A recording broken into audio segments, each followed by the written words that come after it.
So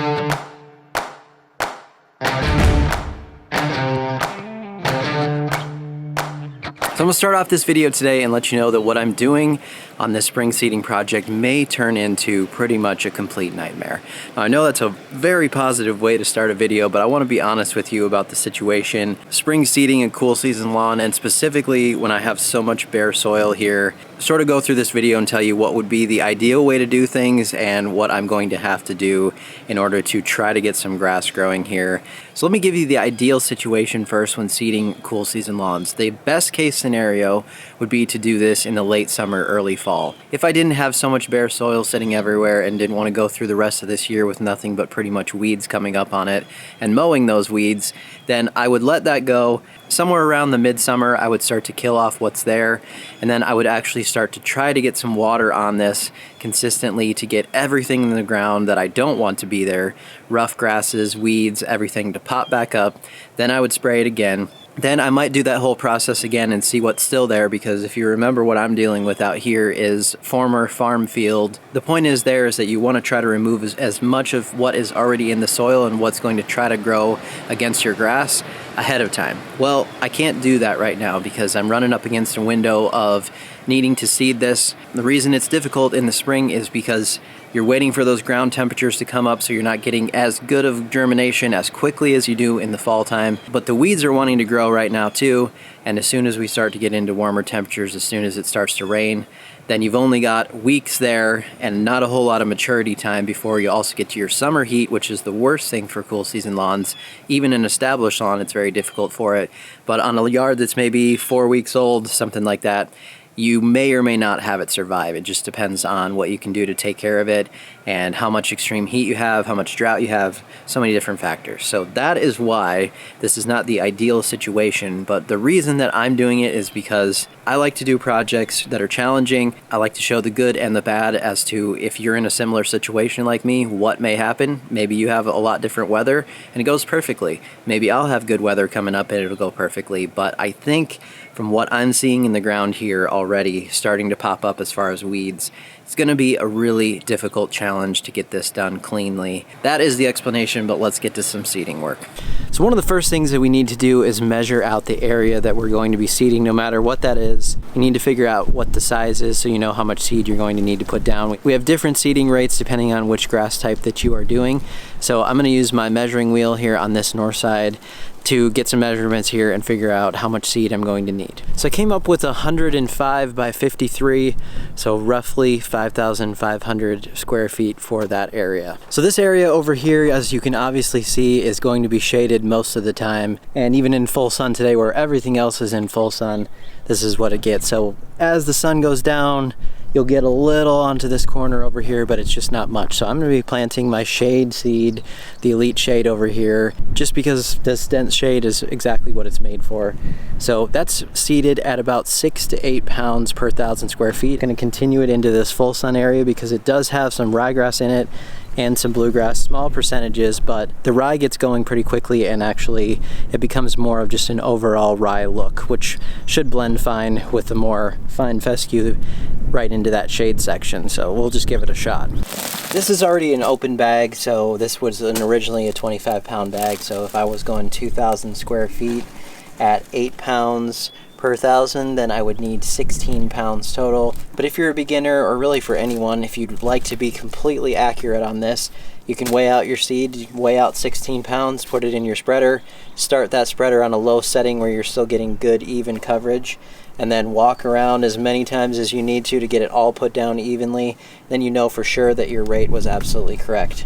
There's no shame in doing that when you're beginning, and once you get the hang of it and you've done it a few times, you sort of know your rates. You'll know about what the ground coverage looks like at that rate. I'm gonna put some in my drop spreader to start and do the edges just to keep a nice even edge, and then I'll probably broadcast the middle.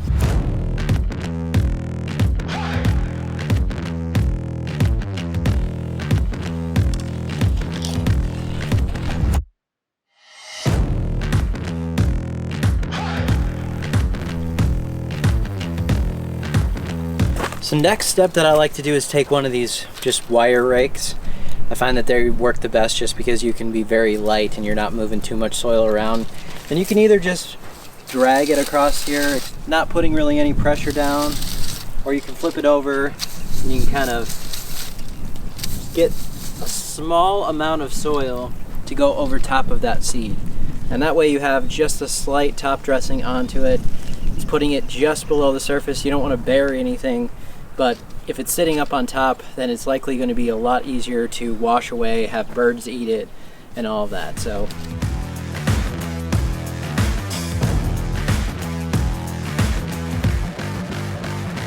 now, if you happen to have a roller, this would be a time when you could roll the seed in after that light raking. That's not going to hurt it by any means. The best seed to soil contact possible. If you can press that seed, any of it that's still sitting up on the surface, right into the soil layer, then that's going to be good. But I know a lot of you probably don't have a roller.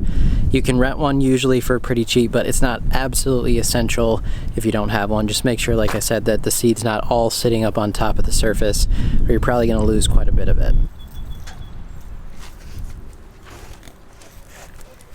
This is called a Futera netless blanket. I had a few of these left over, or a few pieces left over, I should say, from an old project at my other property.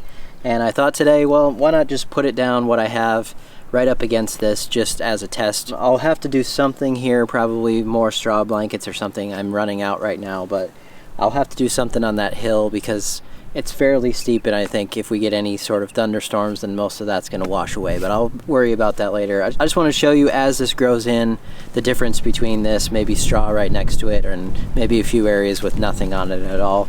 So that's what this is. It's actually made of wood fibers. There's no netting in there. Once it gets wet, it really hugs down to the ground. So when you get those heavy rainfalls, the water pretty much just washes over the top and it stays down and holds that seed right in place. So they're pretty cool.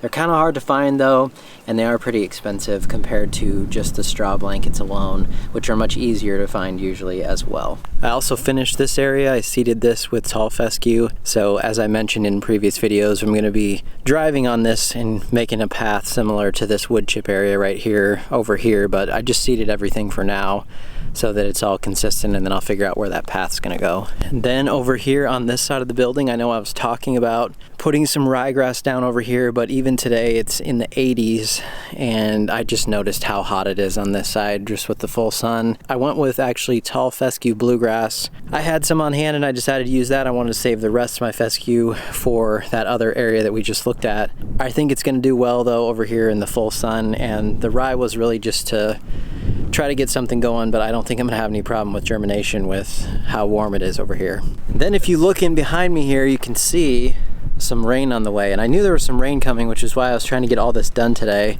so that I could hopefully get some of these areas that I'm not gonna be able to water watered in by the rainfall. But now this is happening a little earlier than I thought, and also because I put seed down, if you've been watching this channel for a while, you know the rain's probably coming, and not just rain. Now they're talking about thunderstorms tonight. Still have to try to get the front yard done, or at least I need to make a decision now. Should I do that or risk the storm coming and washing things away? The problem is that it's supposed to be rainy now pretty consistently for this next whole week, and also getting colder. So I wanted to get that seed on the ground, get everything done before all that rain came, and I'm not gonna be able to get out there because it's gonna get too muddy. So hopefully this is just a little blip here that may come through and I can still get out there.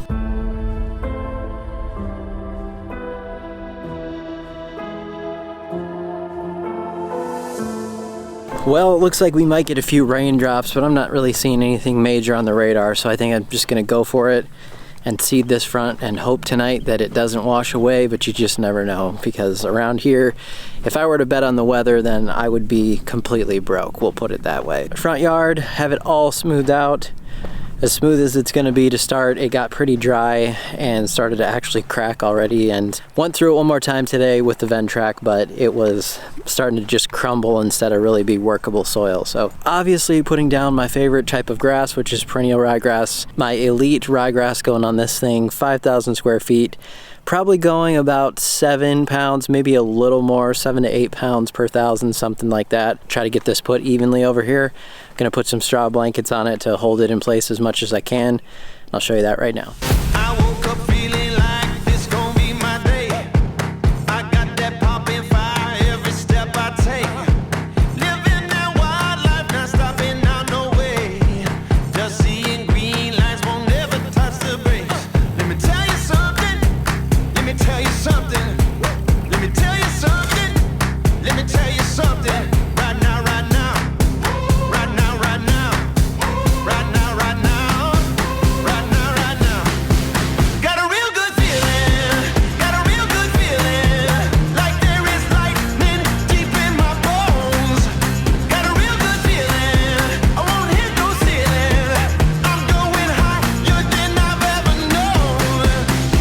feel good feeling. As soon as I put down the last bit of seed, it started raining. I'm not even joking. The last pass started raining. So I told you, if somebody ever needs rain, just let me know. I'll be there. I'll put some seed down. A few more steps left here. I'm going to do a starter fertilizer that has mesotrione in it.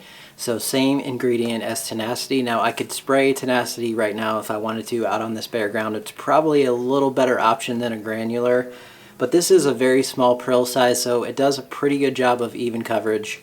And right now, I just don't want to get out my sprayer and walk this whole thing again with a sprayer, clean it out, do all that stuff. It's the end of the day, and this will be a little easier.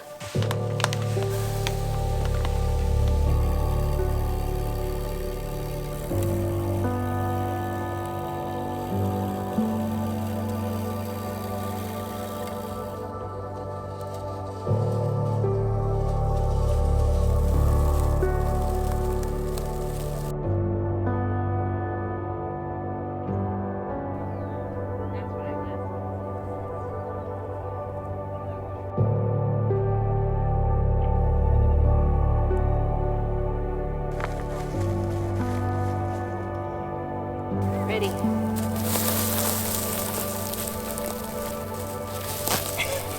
Hey, long leg.